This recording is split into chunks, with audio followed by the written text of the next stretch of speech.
वो सबके लिए सुगम कौन करता।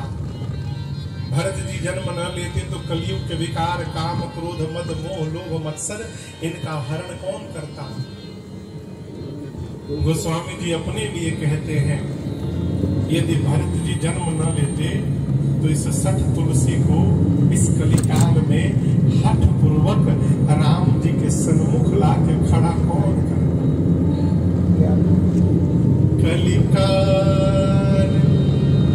तुलसी से सठे हठे राम सन्मुख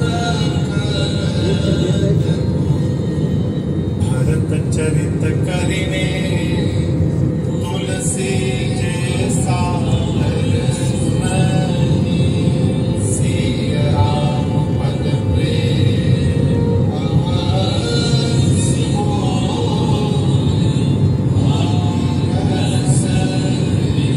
भरत चरित्र की फलश्रुति बाबा कहते हैं। यहाँ दर्शन करिए, भरत चरित्र की कथा गाने का फल नहीं है,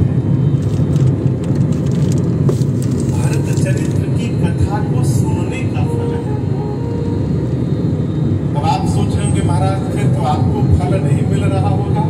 नहीं मिलेगा, हम गा रहे हैं तो इस कथा को हम सुन भी रहे हैं।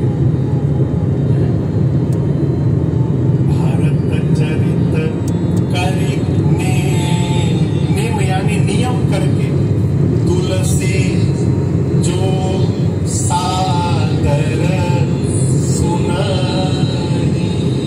स्वामी तुलसी जी कहते हैं दास जी जो आदर पूर्वक सादर भरत जी के चरित्र को नियम पूर्वक सुनेगा उसके जीवन में दो कार्य अवश्य होंगे। पहला, सुनते सुनते एक दिन सिय राम पद प्रेम, श्री सीताराम जी के चरणों में प्रेम होगा और प्रेम होने के बाद दूसरा काम होगा अवश्य हो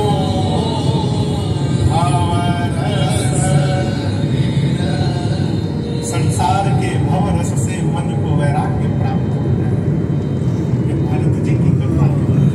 अब आगे की कथा श्री अरण्य कांड में प्रवेश करती है। देखिए हम संक्षेप में सोचे थे कि 1 घंटा में सुना देंगे, तब वो 2 घंटा लग गया।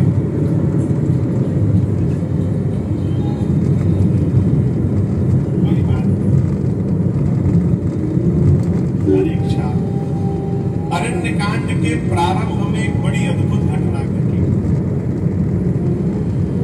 देखिए आपसे एक निवेदन करूं, बोलूं, जीवन में जब कभी अपने किसी बड़े का कोई व्यवहार समझ में न आवे, अपने समझ में,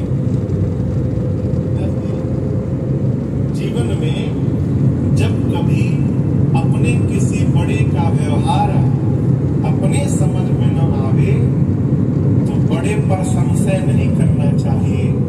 ये मान लेना चाहिए कि उस व्यवहार को समझने के लिए अभी हमारी बुद्धि पकी नहीं है।